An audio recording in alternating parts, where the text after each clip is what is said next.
O tema dessa conferência é porque nós não somos católicos romanos e coube a mim falar sobre a certeza da salvação. Eu vou usar o texto base de João 10, de 22 a 30. Celebrava em Jerusalém a festa da dedicação. Era inverno. Jesus passeava no templo, no pórtico de Salomão. Rodearam-no, pois, os judeus e o interpelaram. Até quando nos deixarás a mente em suspenso? Se tu és o Cristo, dize-o francamente. Respondeu-lhe Jesus: já vou-lo disse, e não credes. As obras que eu faço em nome de meu Pai testificam a meu respeito. Mas vós não credes, porque não sois das minhas ovelhas. As minhas ovelhas ouvem a minha voz. Eu as conheço e elas me seguem. Eu lhes dou a vida eterna, jamais perecerão, e ninguém as arrebatará da minha mão. Aquilo que o Pai me deu é maior do que tudo, e da mão do Pai ninguém pode arrebatar. Eu e o Pai somos um. Eu acho que a gente pode repetir o tema, né? A segurança da salvação. Eu acho que se a gente repetir de novo esse versículo 28 e 29, a gente já pode ir embora. Olha, Jesus falando: eu lhes dou a vida eterna, jamais perecerão, e ninguém as arrebatará da minha mão. Aquilo que meu Pai me deu é maior do que tudo, e da mão do Pai ninguém pode arrebatar. Vamos orar? Pai, obrigado pela manhã que Tu nos destes, queremos Te agradecer, Te louvar por essa conferência, pelo reverendo Frank Bruno, pela editora João Calvino, que tem abençoado tanto a igreja brasileira, Senhor. E que o Senhor possa nos falar nesta manhã para a glória do Seu nome. Em nome de Jesus, amém. A pregação do Evangelho, ela nunca é feita somente com a defesa do Evangelho, mas também a pregação do Evangelho, ela é feita no combate ao erro, no combate à heresia. Irmãos, se não houvesse esse combate ao erro, o combate à heresia, nós não teríamos, por exemplo, o livro de Gálatas. Porque o livro de Gálatas, o que é? É o combate a uma heresia que estava tomando conta lá das igrejas da Galácia. Então, muitas vezes, ontem, eu acho que foi o reverendo Eber, né, que falou da necessidade do combate ao erro, do combate à heresia. Às vezes, nós estamos combatendo uma heresia, as pessoas falam assim: por que ao invés de você não pregar só o Evangelho, você fica falando mal dessa igreja ou daquela outra? Não é essa a questão. A questão é que nós, como cristãos, nós também fomos colocados em defesa do Evangelho, cada um de nós. E a defesa do Evangelho também abarca essa refutação do falso Evangelho. Irmão, se isso não tivesse acontecido, essa refutação daquilo que é erro, daquilo que é falsa profecia, os apóstolos não teriam sido mortos, não teriam sido apedrejados. Os apóstolos não teriam sido mortos. E nós não teríamos mártires dentro do cristianismo. É importante, para nós entendermos um pouquinho a respeito daquilo que vai ser explanado nessa manhã, nós observarmos as datas. Então, Lutero, ele viveu de 1483 a 1546. João Calvino, de 1509 a 1564. A Reforma Protestante, o marco da Reforma Protestante, é 1517. A gente fala o marco porque a Reforma Protestante ela começou muito antes e ela continua sendo feita até hoje. Nós estamos aqui nesta manhã fazendo parte da Reforma Protestante. Mas o marco da Reforma Protestante é 1517. O Concílio de Trento, que é o concílio da Contra-Reforma, ele durou de 1545 até 1563. Quase 20 anos, 18 anos. A Confissão Belga é de 1561. O Sínodo de Dort é de 1618 a 1619. Durou 1618 a 1619, o Sínodo de Dort. A Assembleia de Westminster foi de 1643 a 1646. E a Confissão de Fé Batista, que nós não poderíamos deixar de fora, né? Ela é de tem a primeira, a Confissão de Fé Batista de 1644, e a segunda Confissão de Fé Batista, a de Londres, de 1689, que é a que nós adotamos aqui na nossa igreja, e a maior parte das igrejas batistas reformadas, elas adotam a Confissão de Fé Batista de 1689. Então, é importante essas datas aqui. Antes da Reforma, prevalecia na igreja medieval a crença de que Deus não negaria sua graça a quem fizesse o seu melhor. E, na realidade, essa mentalidade ainda ela prevalece nos dias de hoje em grande parte da igreja evangélica. As pessoas acham que se ela fizer o seu melhor, aquele que fizer o seu melhor, Deus não vai negar a graça para aquela pessoa. Muitas vezes nós vemos uma pessoa que ele não tem a confissão, não tem Cristo na sua confissão, e a gente fala, nossa, mas aquela pessoa é tão piedosa, aquela pessoa não faz mal para ninguém. Né? Quem que já não pensou isso a respeito de algum conhecido? A gente vê aquela pessoa, aquela velhinha lá que fica o dia inteiro lá no fogão, não fala mal de ninguém, não faz mal para ninguém. A gente pensa assim, é levado a pensar assim, poxa, será que Deus vai condenar essa pessoa tão boa? Então, isso é que estava presente. E por detrás disso, irmãos, tem uma ideia de se manipular e explorar a pessoa. Faça o seu melhor. Faça o seu melhor. E geralmente esse faz o seu melhor é servir a liderança da igreja. Seja ela romana, na época da Reforma Protestante, ou seja, nos dias de hoje. Então, o marco da Reforma Protestante é 31 de outubro de 1517, quando Martinho Lutero, que era um padre, um sacerdote da Igreja Romana, agostiniano, revoltado com várias coisas dentro da Igreja Romana, e principalmente com a venda das indulgências, né? Faça o seu melhor. Faça o seu melhor. Dê tudo o que você pode. Faça o seu melhor e Deus não vai negar a graça para você. Compre um lugar no céu. Tire a sua avó do purgatório. Tire o seu pai do purgatório. Se você não tem muito dinheiro, você pode diminuir em 1000 anos a passagem deles pelo purgatório. E Martinho Lutero, depois de visitar Roma, e depois de Johann Tetzel visitar a Alemanha, espoliando o povo para a construção da Basílica de São Pedro, né? Ele se revoltou com aquilo. Pessoas pobres, pessoas que mal tinham para comer, sendo exploradas pela igreja. E Martinho Lutero pregou, então, na porta da igreja do castelo de Wittenberg, as 95 teses. E se você olhar as 95 teses, basicamente ela ataca a venda das indulgências. A gente pensa que Martinho Lutero, muitas vezes a gente é levado a pensar, né, que Martinho Lutero pregou lá os 5 solas na porta da igreja de Wittenberg. Os 5 solas foi uma construção.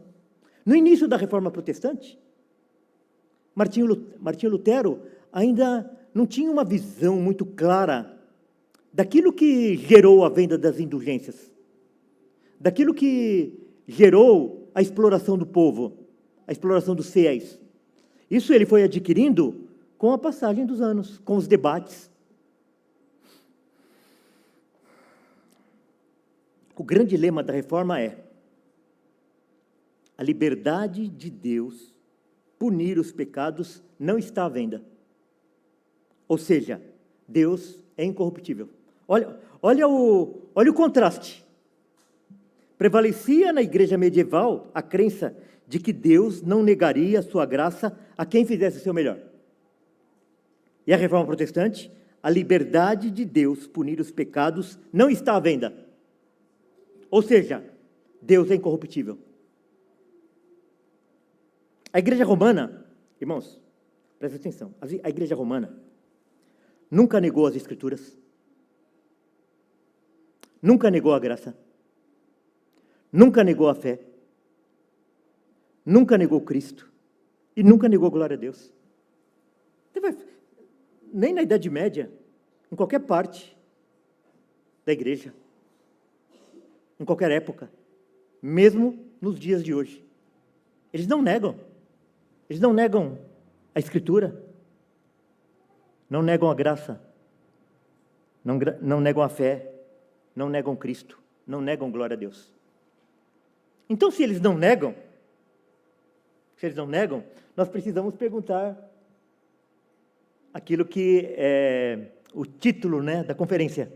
Por que nós não somos católicos romanos? Eles não negam a Escritura, não negam a graça, não negam a fé, não negam Cristo, não negam glória a Deus. Por que nós não somos católicos romanos, então? Qual é o problema?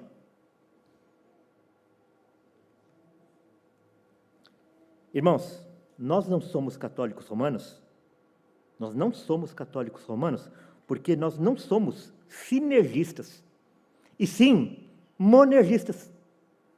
Não foi isso que falou o reverendo Davi Gomes na sexta-feira?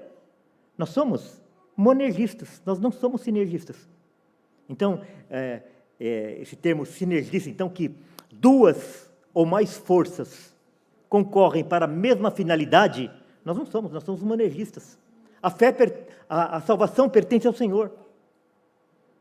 Ele é o autor da salvação. Ele é o executor da salvação. Ele é o garantidor da salvação. É Deus do começo ao fim da salvação. Então, nós não somos católicos romanos, não é por causa de Maria, não é por causa da idolatria, não é por causa de uma série de coisas, se bem que são coisas importantes, mas essas coisas não são as coisas fundamentais. Até porque, como dizia Calvino, o coração do homem é uma fábrica de ídolos. O coração do homem é uma fábrica de ídolos. Porque muitas vezes nós não temos os mesmos santos que a igreja romana tem no altar do nosso coração, mas às vezes nós temos outros. Quantas pessoas não colocam a sua denominação num grau tão alto, assim como o católico romano coloca a igreja de Roma no altar do seu coração? É uma idolatria. Ou seu líder. Então, nós não somos católicos romanos porque nós não somos sinergistas, e sim monergistas. Preste atenção nisso, porque nós vamos voltar a isso. Nós não somos católicos romanos porque nós não somos sinergistas. Nós somos monergistas. A salvação pertence ao Senhor.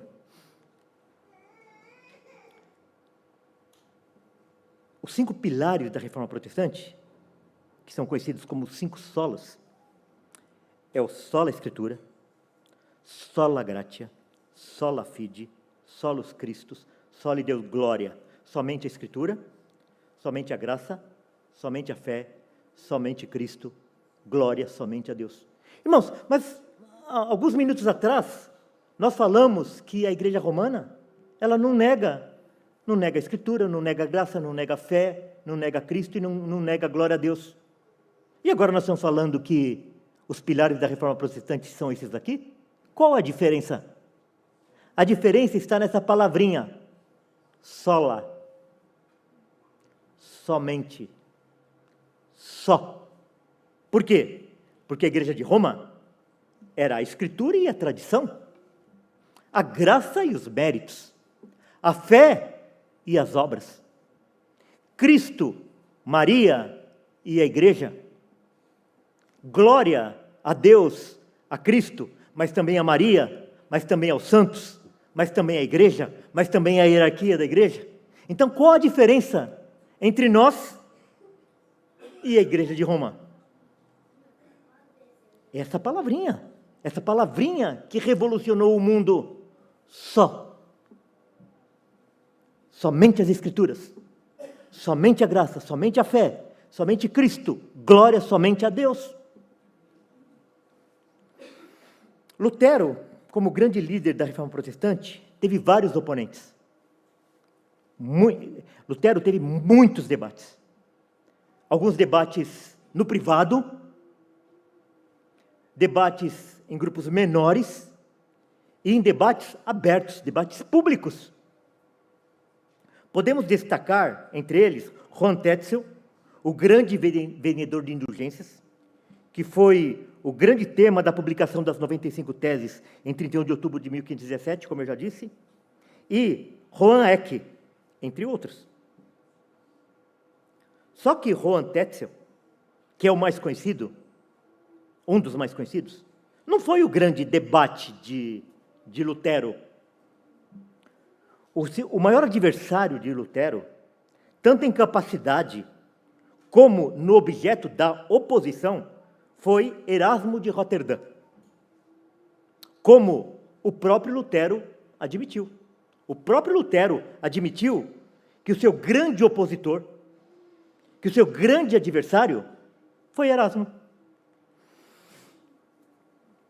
Depois de ler a obra de Erasmo, defendendo a doutrina do livre-arbítrio, que é esse livro aí, Erasmo, o livre-arbítrio e a salvação, que Erasmo ele escreveu esse livro a pedido do Papa, a pedido do imperador Carlos V e a pedido de Henrique VIII, o rei da Inglaterra. Então ele escreveu esse livro em defesa do livre-arbítrio. Depois de ler a obra de Erasmo defendendo a doutrina do livre-arbítrio, Lutero escreveu o seu grande clássico, da vontade cativa, que aqui em português nós temos esse resumo, né, do livro que é Nascido Escravo. Escreveu o seu clássico da vontade cativa. Então, esse livro, da vontade cativa, é uma resposta ao livro de Erasmo a respeito da defesa do livre-arbítrio. Nesse livro, Lutero escreve para Erasmo: elogio e gabo muito de ti o seguinte: és o único que atacou a questão em si. Quer dizer, você foi no âmago, você foi no alvo. Isto é, a questão essencial. E não me fatigaste com aqueles assuntos secundários sobre o papado, o purgatório, as indulgências e outras coisas desse tipo, que mais são frivolidades do que questões sérias. Olha o que Lutero está falando. Depois de alguns anos da Reforma Protestante, ele fala que essa questão do purgatório, das indulgências e outras coisas desse tipo são frivolidades, coisas secundárias, pelas quais, até agora, quase todos tentaram caçar-me em vão. Quer dizer, as pessoas estão à minha caça, estão querendo me matar, estão querendo me enforcar, por causa do meu combate das indulgências, do purgatório, do Papa, etc. Mas essas são coisas secundárias, ele fala. Tu foste o único que reconheceu o ponto central de toda a controvérsia. E pegaste a coisa pela gravata. Por isso te agradeço de coração. Ele falou assim, em outras palavras, ele falou assim, olha, você está me dando a oportunidade de discutir um assunto sério. E não ficarmos discutindo frivolidades. Porque, irmãos, isso está presente até hoje. A gente chega para um evangélico e pergunta assim, por que você não é católico? Sabe o que ele vai falar? Por causa da idolatria. Por causa do culto a Maria. Por causa da missa. Sabe o que Lutero falou dessas coisas? Frivolidades. Não é a coisa essencial.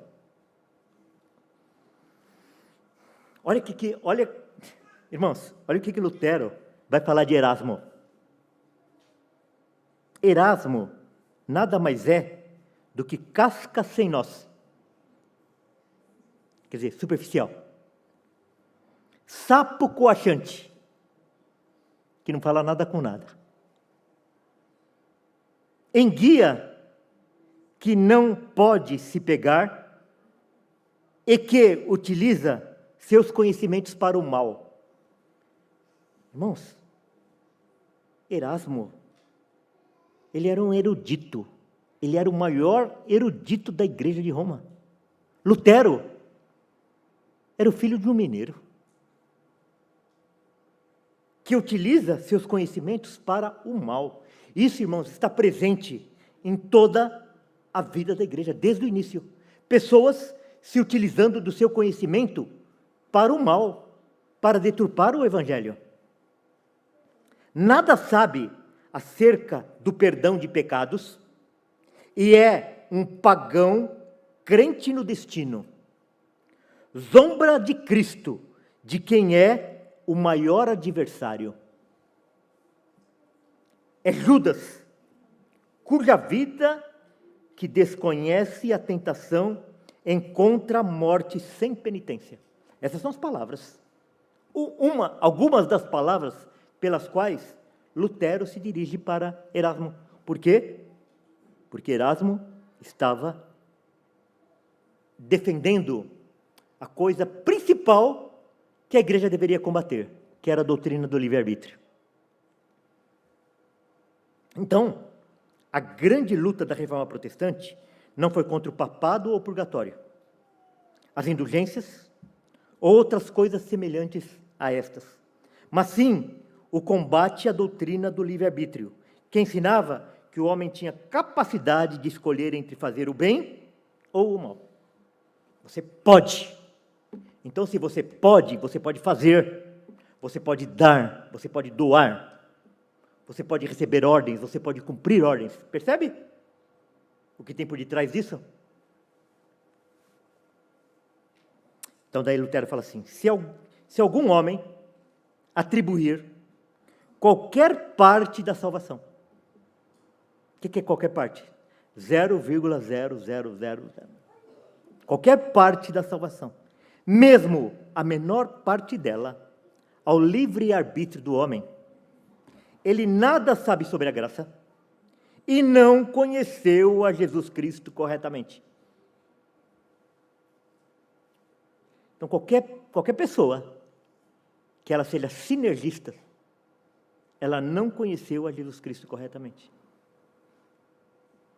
Atrás da doutrina do livre-arbítrio, escondem-se as heresias, entre outras, da eleição condicional, da expiação universal, da graça resistível e da perda da salvação, que é o assunto que nos interessa nessa manhã. Então, por detrás dessa doutrina do livre-arbítrio, tem a eleição condicional, quer dizer, Deus teria escolhido as pessoas que Ele previu que elas exerceriam o seu livre-arbítrio para receber a Cristo. Então, Cristo olhou lá para o José e viu lá que o José ia receber a Cristo pelo seu livre-arbítrio. Então vou colocar o nome dele aqui. Então, a doutrina da eleição condicional, ela nasce da heresia do livre-arbítrio. A expiação universal, quer dizer, Cristo morre por todos, mas como é uma doutrina sinergista, depende do homem receber a Cristo. Porque se o homem não receber a Cristo, ele anula aquilo que Cristo fez na cruz. A expiação universal. A graça resistível, quer dizer, Deus, o Supremo Senhor, o Soberano Senhor, Ele pode chamar um homem, e o homem fala, não vou. Irmãos, se nós formos chamados pela justiça, pela delegacia de polícia da esquina, e nós não comparecermos, nós podemos ser levados, numa linguagem jurídica, debaixo de vara, quanto mais o Senhor. Então, a graça resistível e a perda da salvação. São tudo doutrinas heréticas, nascidas no berço da heresia do livre-arbítrio. Então, a certeza da salvação. O Concílio de Trento, como eu já disse para vocês, que durou de 1545 a 1563, é o concílio da Contra-Reforma. Então, os ensinos de Lutero e de Calvino tinham se espalhado por todo o Império Romano, e veio o Concílio de Trento, que durou então quase 20 anos, combatendo as doutrinas da Reforma. Por isso que é chamado o Concílio da Contra-Reforma. Ele fala assim, contra as heresias do movimento protestante. Na seção 6, que fala sobre o decreto sobre a justificação, no artigo 833, cânone 23, do Concílio de Trento, eles falam assim: se alguém disser que o homem, uma vez justificado, quer dizer, uma vez salvo, não pode mais pecar, nem perder a graça, quer dizer, nem perder a salvação, e que por isso aquele que cai e peca nunca foi verdadeiramente justificado, ou pelo contrário, que o homem pode, durante toda a vida, evitar todos os pecados, também os veniais, sem uma prerrogativa especial concedida por Deus, como a Igreja ensina a respeito da bem-aventurada Virgem, seja excomungado. Em outras palavras, aquele que achar, aquele que pregar, aquele que crê que o homem não perde a graça, não perde a sua salvação, essa pessoa deve ser excomungada. Por quê? Porque era o concílio da Contra-Reforma, da refutação daquilo que a Igreja Reformada estava pregando, daquilo que os reformadores estavam pregando. Nesse livro, que eu recomendo para vocês, do Concílio de Trento, lançado pela João Calvino Publicações, esse livro de João Calvino, tratado contra o Concílio de Trento, Calvino vai falar assim, lá na página 135 do livro: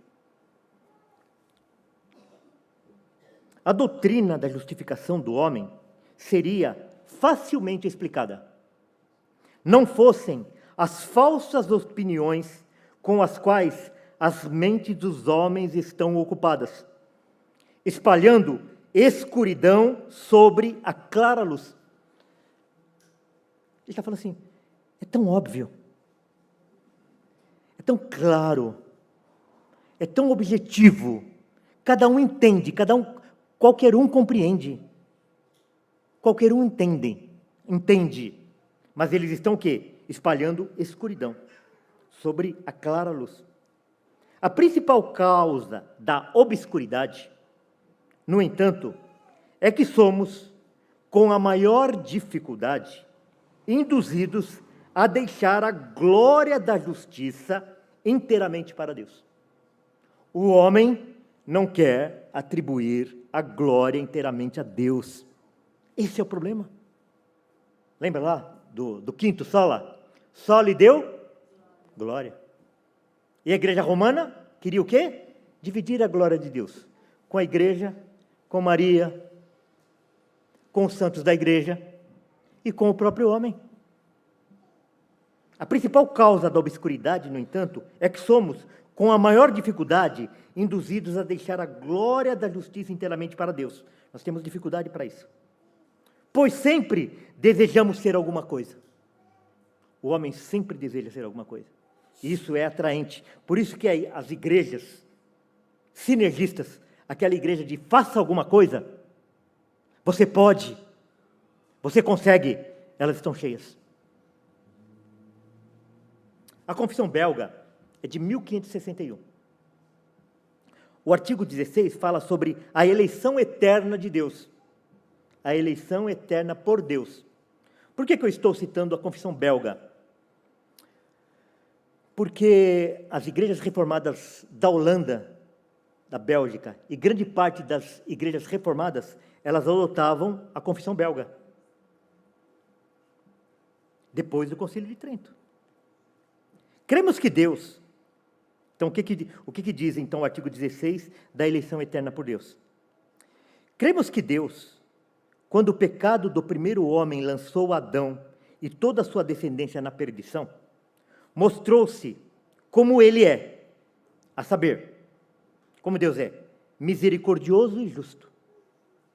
Misericordioso porque ele livra e salva da perdição aqueles que ele, em seu eterno e imutável conselho, somente pela bondade, elegeu em Jesus Cristo nosso Senhor, sem levar em consideração obra alguma deles. A eleição incondicional.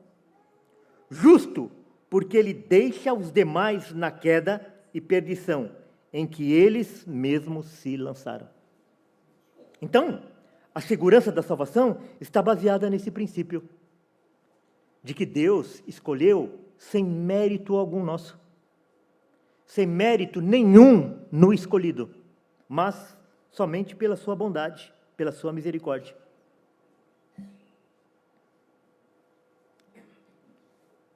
Quando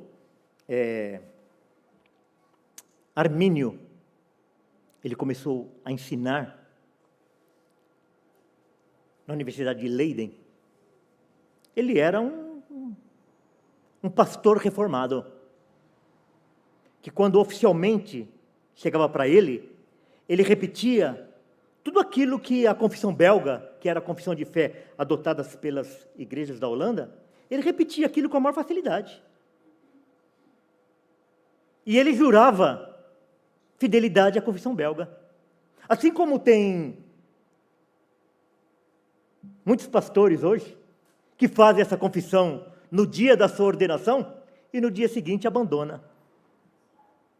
E vai fazer vida solo, pregando aquilo que é contrário à confissão que ele jurou a ser fiel. Isso acontece muito nos dias de hoje. E com Armínio aconteceu a mesma coisa. Ele jurou fidelidade à palavra de Deus e à confissão que era baseada na palavra de Deus. Só que, no particular, e em sala de aula, ele pregava contra muitas doutrinas da palavra de Deus e da confissão belga. Então, Armínio, ele era um traidor da igreja. E ele fazia isso de forma velada, não fazia de forma pública. Algumas vezes, ele foi chamado para se expressar publicamente, e ele se negava a fazer. E ele falou que ele só faria se houvesse a convocação de um sínodo nacional e não regional. Só que esse sínodo só aconteceu depois da sua morte. Aquilo que Armínio pregava, as intenções de Armínio, elas eram tão graves que há muitos estudiosos que dizem que se Armínio tivesse vivo na época do Sínodo de Dort, ele teria sido enforcado por traição à igreja e traição à pátria. Porque por detrás dos ensinos dele, das intenções dele, tinha o desejo de que a Holanda e a Bélgica voltassem ao domínio espanhol e, consequentemente, para a igreja de Roma. Então, muitos estudiosos falam isso, de que se Armínio tivesse vivo na época do Sínodo de Dort, ele teria sido enforcado como traidor. Então, o Sínodo de Dort foi convocado a pedido dos seguidores de Armínio, que são chamados os remonstrantes, que era um protesto que eles estavam apresentando para que se mudasse alguns artigos da confissão belga, assim como eles haviam aprendido com Armínio. A confissão belga era uma confissão de fé reformada. Era uma confissão de fé calvinista. E o que os seguidores de Armínio estavam pleiteando? Que se mudassem alguns artigos dessa confissão. Entre esses artigos, tem isso que os delegados do Sínodo de Dort rejeitaram e trataram como heresia. Irmãos, aquilo que os remonstrantes levaram no Sínodo de Dort não foi um simples erro. Como muitos livros, como muitas traduções, trata como erro. Na realidade, foram heresias. O Sínodo de Dort tratou elas como heresias. Para isso, eu gostaria até de recomendar, eu já recomendei aqui algumas vezes, mas quem quiser saber um pouquinho mais a respeito dos cânones de Dort, eu recomendo que vocês comprem essa edição aqui, da Graph Editora, tem no Amazon para vender. E aqui é traduzido corretamente todas as proposições dos remonstrantes, dos arminianos, tratadas como heresia. Então, na heresia 3, eles propõem o seguinte, os remonstrantes: os crentes verdadeiramente regenerados não apenas podem cair completa e definitivamente da fé justificadora, e também da graça e da salvação, como de fato não raramente caem e se perdem eternamente. Então, eles estavam propondo que mudasse a confissão belga para que lá não constasse mais a segurança da salvação. Como que os delegados de Dort refutaram aquela remonstrância? Essa opinião anula a graça da justificação e da regeneração e da sua contínua preservação por meio de Cristo, e contraria as palavras claras do apóstolo Paulo. Mas Deus prova o seu próprio amor para conosco, pelo fato de ter Cristo morrido por nós, sendo nós ainda pecadores. Logo, muito mais agora, sendo justificados pelo seu sangue, seremos por ele salvos da ira. Romanos 5, 8 e 9. Contraria o apóstolo João: todo aquele que é nascido de Deus não vive na prática de pecado, pois o que permanece nele é a divina semente. Ora, esse não pode viver pecando, porque é nascido de Deus. 1 João 3, 9. E contraria também as palavras de Jesus Cristo: eu lhes dou a vida eterna, jamais perecerão, e ninguém as arrebatará da minha mão. Aquilo que meu Pai me deu é maior do que tudo, e da mão do Pai ninguém pode arrebatar. João 10, 28 e 29. Então, depois, nos cânones de Dort, depois da refutação, tratando a respeito da preservação dos santos, no artigo 6, diz assim: Deus não permitirá que os seus eleitos se percam, pois Deus, que é rico em misericórdia, segundo o seu propósito imutável de eleição, não retira completamente o seu Espírito Santo dos que lhe pertencem, mesmo na sua deplorável queda. Tampouco permite que se afundem tanto a ponto de caírem da graça da adoção e do estado da justificação, ou que cometam o pecado para a morte, isto é, o pecado contra o Espírito Santo, e que, totalmente abandonados por eles, se lancem na ruína eterna. Então, daí, em resposta, os delegados de Dort, então, firmam o quinto ponto, que é chamado da tulipe, né, que é a perseverança dos santos. Aqueles que foram escolhidos por Deus serão guardados por Deus e serão apresentados a Deus através de Jesus Cristo. A segurança da salvação. Eu fiz esse gráfico, irmãos. Ele é autoexplicativo. Então nós temos ali a doutrina, o sim e o não, a respeito da segurança da salvação. Nós poderíamos fazer esse mesmo gráfico a respeito da eleição incondicional. Nós poderíamos falar sobre a expiação universal. Nós poderíamos falar sobre a graça irresistível. Qualquer um desses itens daria o mesmo resultado. Mas como o nosso tema é a segurança da salvação, eu fiz a respeito dele. No Concílio de Trento, há segurança na salvação? Não. Na Confissão Belga, há segurança na salvação? Sim. Na Remonstrância, que são os arminianos, há segurança na salvação? Não. Os cânones de Dort, que são reformados, há segurança na salvação? Sim. Irmãos, não é o rótulo que vale. No céu, não vai entrar rótulo. De que igreja você era? De que igreja que você... Não é assim. Qual é a sua confissão? Qual era a sua fé? Onde estava depositada a sua esperança? Esse que é o filtro. Então, o que eu estou querendo dizer com isso? Que tem muitas pessoas que estão sentadas em igrejas que se dizem evangélicas, que se dizem protestantes, que não tem Maria, que não tem imagem, que não tem o Papa, que não tem a missa. Mas o que Lutero falou dessas coisas? Elas são o quê? Frivolidades. Mas que na base, naquilo que é fundamental, estão do lado de Roma. Embora estejam sentadas em igrejas que se dizem protestantes. Por quê?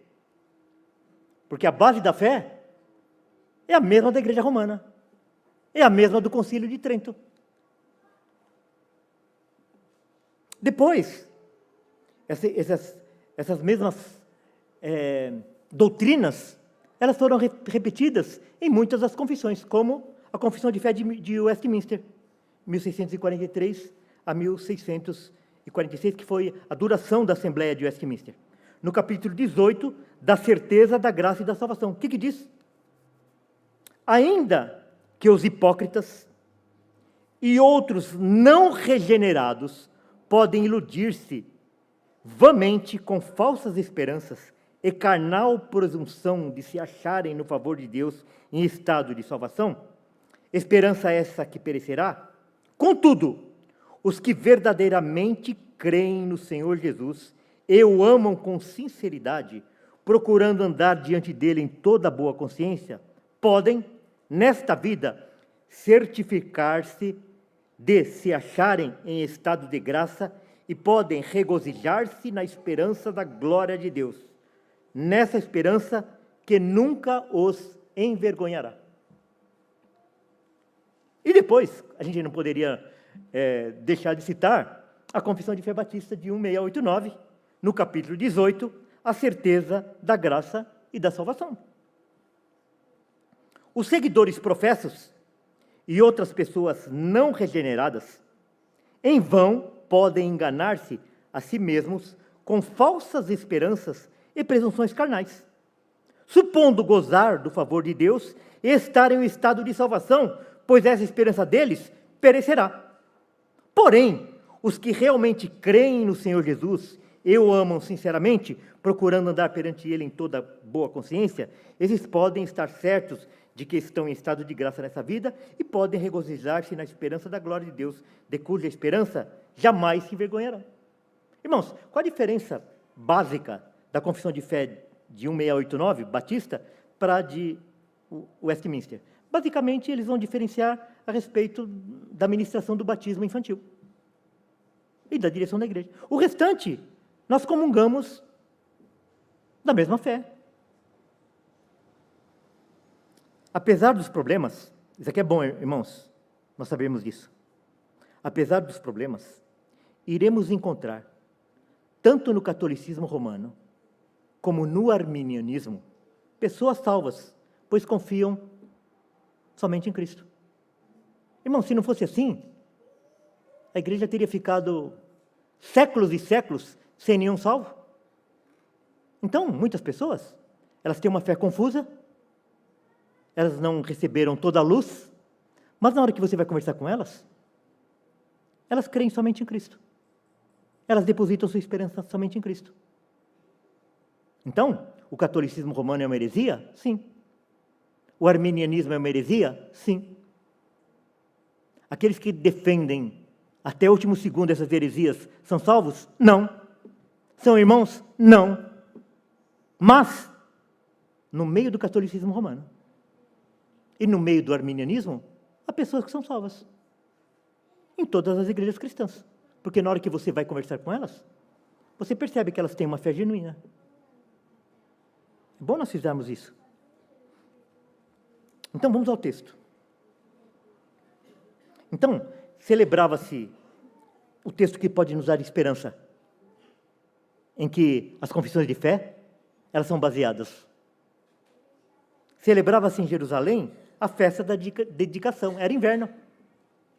Jesus passeava no templo, no pórtico de Salomão. É interessante essa palavra, né? Jesus passeando no templo. Será o que Jesus estava fazendo? Será que ele estava orando? que será que ele estava pensando? Mas ele estava passeando. Essa é a palavra que é utilizada aí, né? Jesus estava passeando no templo, no pórtico de Salomão. Era a festa de dedicação, ela acontecia no inverno. Então, lá, provavelmente essa festa ela se realizava no mês de dezembro. Essa festa da festa da dedicação. Festa da dedicação, festa das luzes, ou Chanukah, foi a festa instituída por Judas Macabeu em 64, no ano 164 a.C., para celebrar a recuperação de Jerusalém e do templo, que havia sido limpo com a construção de um novo lugar daquele que havia sido profanado. Quando o fogo foi devidamente renovado sobre o altar e as lâmpadas dos candelabros foram acesas, a dedicação do altar foi celebrada por 8 dias entre sacrifícios e músicas. Então, essa era a festa da dedicação que acontecia no mês de dezembro e que está se referindo lá ao texto de João 10. O pórtico de Salomão, que está em João 10, 23, em Atos 3, 11, em 5, 12, era uma colunata ou castro, provavelmente no lado leste do templo. Não é mencionado em conexão com o primeiro templo. Então não tem nada a ver isso com o primeiro templo, o templo de Salomão. Mas Joséfo menciona um alpendre, assim chamado, no templo de Herodes. Então, Jesus estava ali, passeando ali. Rodearam-no, pois, os judeus e o interpelaram. Perguntaram para ele: até quando nos deixará a mente em suspenso? Até quando você vai manter esse mistério? Se tu és o Cristo, dize-o francamente. Irmãos, você já fez essa pergunta para Deus a respeito de algum texto da Bíblia? Assim, tipo assim, por que a Bíblia não é mais clara nesse assunto? Eu acho que mais cedo ou mais tarde, todos já fizeram ou fazem essa pergunta. Por que a palavra de Deus não é mais clara, não está ali mais objetiva? E eles falaram a mesma coisa para Jesus aqui. Até quando você vai deixar essa zona cinzenta? Esse mistério? E Jesus vai responder por quê. Se tu és o Cristo, dize francamente. Por que você não fala assim, ó, eu sou o Cristo? Eu sou o Messias prometido. Por que você não fala desse jeito? Respondeu-lhe Jesus: já vos disse, eu já disse isso para vocês. E vocês não creram. Já vos disse e não credes. As obras que eu faço em nome de meu Pai testificam a meu respeito. Quer dizer, as obras, irmãos, olha, isso é importante. As obras é que definiam que Jesus era filho de Deus? Não. Mas as obras de Jesus autenticavam a confissão dele. Pelas obras, eles poderiam ver que ele era o Filho de Deus, que ele era o Messias, que ele era o Cristo. E é isso que ele fala. Eu já disse para vocês através daquilo que eu faço. Eu já disse para vocês através do meu testemunho. Só que vocês não creem. Mas vós não credes, porque não sois das minhas ovelhas. Irmãos, isso já joga por terra aquela expiação universal. Jesus fala que ele dá vida pelas ovelhas. Se ele chega para aqueles judeus e fala assim, vocês não acreditam, porque vocês não são das minhas ovelhas, indiretamente Jesus está falando o quê? Eu não dou a minha vida por vocês, vocês não são das minhas ovelhas. Mas vós não credes, porque não sois das minhas ovelhas. Aí ele fala, as minhas ovelhas ouvem a minha voz. Eu as conheço e elas me seguem. Esse conhecer aqui, irmãos, esse conhecer não é aquele conhecer de constatar, mas ele está ligado à intenção, aos afetos, a um objetivo especial na vida dessas pessoas. As minhas ovelhas ouvem a minha voz. Vocês não ouvem, porque vocês não são as minhas ovelhas. Então eu falo, mas vocês não ouvem. Vocês estão com os ouvidos fechados. Vocês estão com o seu entendimento bloqueado, porque vocês não são das minhas ovelhas. Irmãos, Quando a gente é convertido, quando nós temos os nossos olhos abertos pelo Espírito Santo, nós não ficamos, em princípio, revoltados. Assim, como é que eu lia esse texto e não compreendia? Quantos aqui já teve essa experiência? Quase todo mundo. Sabe por quê? Porque a gente era ovelha, mas a gente ainda não tinha sido chamado. A nossa escama ainda não tinha sido retirada dos nossos olhos. Por isso que agora a gente lê e a gente entende. Jesus fala e a gente identifica que Ele está falando conosco. Sabe por quê? Porque nós somos ovelha dele.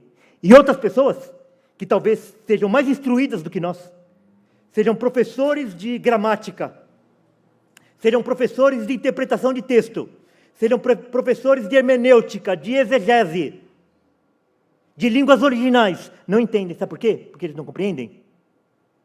Porque eles não foram chamados ainda. E nós não podemos ainda testemunhar se eles são ou não ovelhas. Mas eles ainda estão com seus olhos vendados, com seu entendimento bloqueado. E eles não compreendem aquilo que é óbvio para nós. Porque nós estamos na luz e eles estão nas trevas ainda. Eu lhes dou a vida eterna.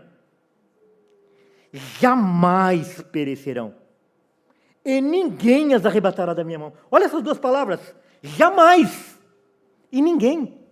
Não tem exceção. Eu lhes dou a vida eterna. Jamais perecerão. E ninguém as arrebatará da minha mão. Irmãos, precisaria de um texto auxiliar para explicar isso? Não. Basta as palavras de Jesus. Aquilo que meu Pai me deu é maior do que tudo.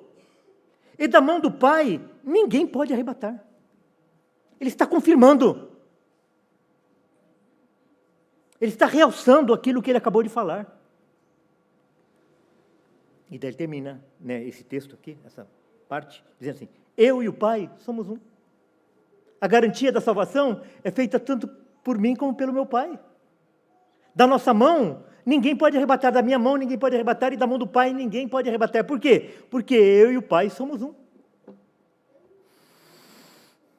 Então, irmãos, uma regra, o reverendo Heber Campos falou aqui ontem. Textos que aparentemente podem conduzir ao entendimento da perda de salvação. Eles devem ser iluminados com textos mais claros. É uma regra de interpretação isso. Então você não pega um texto obscuro e você vai fazer doutrina levando toda a Bíblia para provar aquele texto que é obscuro. Nós não fazemos assim. E tem vários textos que, se você isolá-los, se você não fazer uma hermenêutica, uma exegese completa do texto, você vai ser induzido de que você pode perder a salvação. Por exemplo, nós temos Hebreus 6, de 4 a 6. É impossível, pois, que aqueles que uma vez foram iluminados e provaram o dom celestial e se tornaram participantes do Espírito Santo e provaram a boa palavra de Deus e os poderes do mundo vindouro e caíram, sim, é impossível outra vez renová-los para arrependimento, visto que, de novo, estão crucificando para si mesmos o Filho de Deus e expondo-o à ignomínia, à vergonha. Irmãos, esse texto isoladamente, o que você vai pensar? Que se perde a salvação. Não é isso? Agora, quando nós vamos nos aprofundar do texto, nós vemos que não está falando disso. O texto não está falando disso. Primeiro, que começa com uma palavra assim: é impossível, pois, aqueles que uma vez foram iluminados e provaram o dom celestial e se tornaram participantes do Espírito Santo e provaram a boa palavra de Deus e os poderes do mundo inteiro e caíram, sim, é impossível outra vez renová-los. Se nós acharmos que o texto está falando da perda da salvação, nós jamais iríamos orar ou iríamos em busca daqueles que abandonaram o Evangelho. A pessoa tem uma profissão de fé e de repente ela fala: olha, não quero mais saber disso. A gente não ora por aquela pessoa? A gente não vai atrás daquela pessoa? Por quê? Se fosse impossível, nós não iríamos. Então, se é impossível, ele não está falando de uma pessoa que foi salva e ela deixou de ser salva. Porque uma pessoa que abandona, ela pode retornar. A palavra de Deus recomenda que nós vamos atrás daquele que abandona. Então, se está falando que é impossível que aquela pessoa retorne, não está falando daquela pessoa que se dizia, daquela pessoa que era salva, e de repente a gente acha que ela não é mais. Não está falando disso. E outra coisa, nesse texto, está falando de uma marca do salvo. Quando Jesus falou que ele já tinha falado para eles que ele era o Filho de Deus, para o que ele apontou? Para aquilo que ele falava ou para aquilo que ele fazia? Para aquilo que ele fazia. Então, foram as obras de Cristo que testemunharam de que ele era o Filho de Deus. Então, são também os nossos frutos e as nossas obras que testificam quem que nós somos. E aqui no texto, não fala nenhuma vez que eles frutificaram.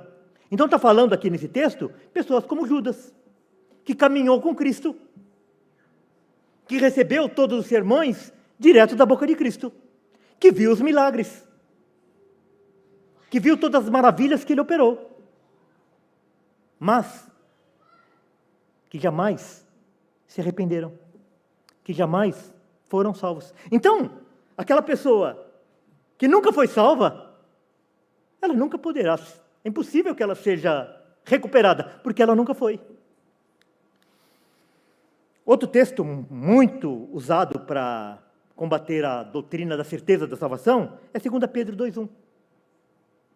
Assim como no meio do povo surgiram falsos profetas, assim também haverá entre vós falsos mestres, os quais introduzirão dissimuladamente heresias destruidoras, até o ponto de renegarem o soberano Senhor que os resgatou, trazendo sobre si mesmos repentinas destruição. Eles vão usar esse texto.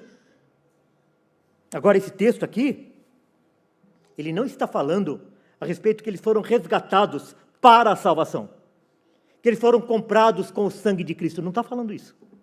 Está falando de outro tipo de resgate, porque está falando, até fazendo uma referência a respeito da saída do povo do Egito, quando eles foram retirados da escravidão. O texto aqui não está falando a respeito de Cristo. Na realidade, existe pelo menos 7 explicações a respeito desse texto, para refutar que ele está falando a respeito de uma pessoa que era salva e deixa de ser salva. Até porque ele inicia falando assim, surgiram falsos. Se é falso, não é verdadeiro. Já começa a dizer. Então isso aqui está ligado à confissão que eles tinham. Eles tinham uma confissão falsa. Eles diziam que eles eram crentes. Mas eles eram o quê? Falsos. Então, esses textos, eles precisam ser interpretados à luz de textos mais claros, como, por exemplo, este de João 10. Claríssimo. Então, irmãos, para encerrar, por que temos segurança da salvação? Por que nós temos segurança da salvação? A primeira coisa, porque a salvação pertence ao Senhor. Nós não somos salvos por nós. Nós somos apenas objeto da salvação. Então, Jonas, na sua oração no ventre do peixe, ele fala assim, a salvação pertence ao Senhor. A salvação não pertence a nós. Por isso, nós não podemos nem adquiri-la e nem abrir mão dela, porque a salvação não nos pertence. A salvação pertence ao Senhor. Outro, porque os decretos de Deus são imutáveis. Deus não muda. Ele nos escolheu e Ele nos guardará até o final. Outra razão, porque pertencemos a Cristo. Porque nós pertencemos a Cristo. Porque eu desci do céu, João 6, porque eu desci do céu, não para fazer a minha vontade, mas fazer a vontade daquele que me enviou. E a vontade daquele que me enviou é esta, que eu não perca nenhum quem? Nenhum de todos aqueles que ele me deu. Pelo contrário, eu os ressuscitarei no último dia. Palavras de Jesus. Então, nós temos segurança porque nós pertencemos a Cristo. Nós temos segurança da salvação porque fomos salvos na cruz. Pelo sangue de Cristo. Irmãos, nada que nós podemos fazer agora pode revogar aquilo que foi feito 2000 anos atrás, na morte de Cristo. Está consumado. Ele ficou satisfeito com a obra das suas mãos. Nós temos segurança na salvação, porque o Espírito Santo, não santos, o Espírito Santo é o penhor da nossa salvação. É a garantia da nossa salvação.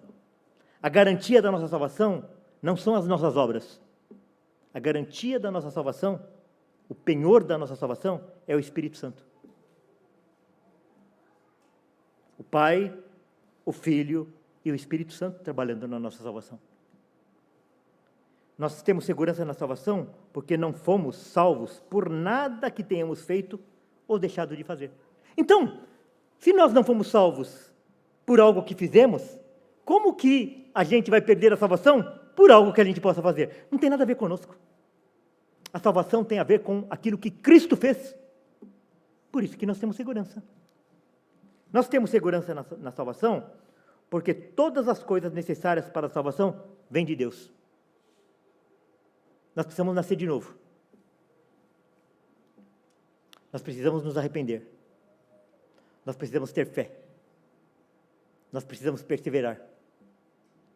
Agora, quem que opera o novo nascimento? Deus. Quem nos concede arrependimento? Deus. Quem nos concede a fé? Deus. Quem nos guarda para não tropeçarmos? Deus. Então, tudo aquilo que é necessário para nós sermos salvos, que seria a parte do homem, ele recebe de Deus. E nós temos segurança da salvação, porque a salvação é para a glória de Deus. Quando nós chegarmos diante do Senhor, nós não vamos falar assim, eu estou aqui porque eu, 3 pontinhos. Nós iremos glorificar apenas o Pai, o Filho e o Espírito Santo. É por isso que nós somos monergistas. Nós não somos sinergistas. Só para reforçar. Jeremias 32, 40. Farei com eles aliança eterna, segundo a qual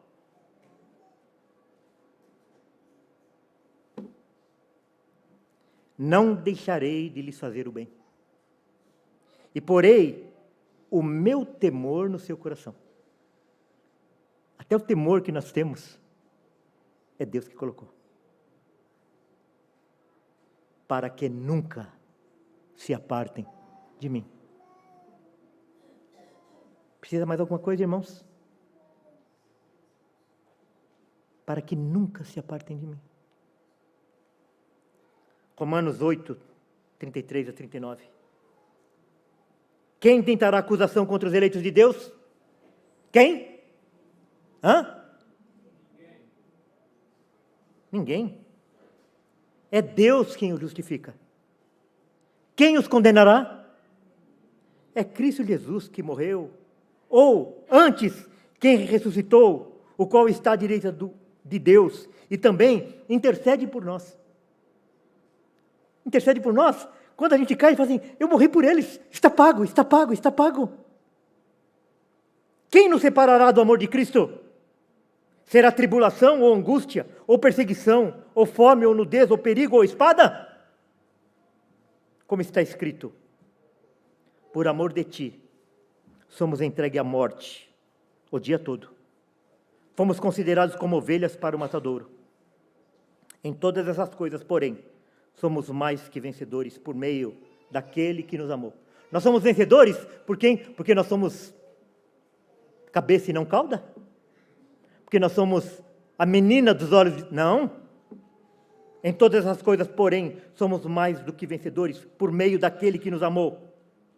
E daí ele fala assim, porque eu estou bem certo de que nem a morte, nem a vida, nem os anjos, nem os principados, nem as coisas do presente, nem do porvir, nem os poderes, nem a altura, nem a profundidade, nem qualquer outra criatura poderá separar-nos do amor de Deus que está em Cristo Jesus, nosso Senhor.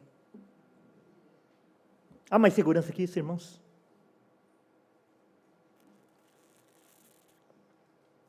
Profetas, apóstolos, mártires, reformadores, puritanos, deram a vida por essas verdades,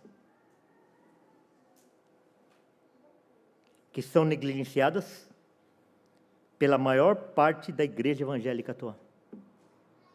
Ontem, o reverendo Heber Campos, no Perguntas e Respostas aqui, ele falou sobre isso. A grande apostasia que vai vir sobre a igreja.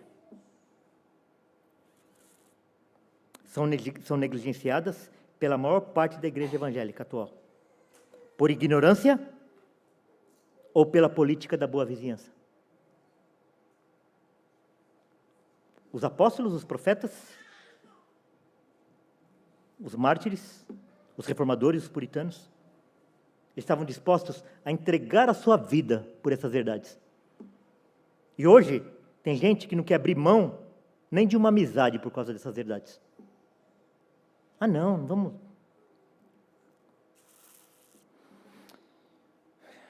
Eu quero terminar citando uma frase do reverendo Paulo Brasil. Numa das suas pregações, ele encerra falando assim, que o presbitério da igreja, ele não foi colocado pelo Senhor apenas para pastorear a igreja. O presbitério da igreja não foi colocado apenas para cuidar das ovelhas, mas eles também foram colocados como porteiros da igreja, para evitar que o erro, a heresia, entre na igreja e consuma as ovelhas. Esse é um papel dos pastores, dos presbíteros e dos líderes da igreja.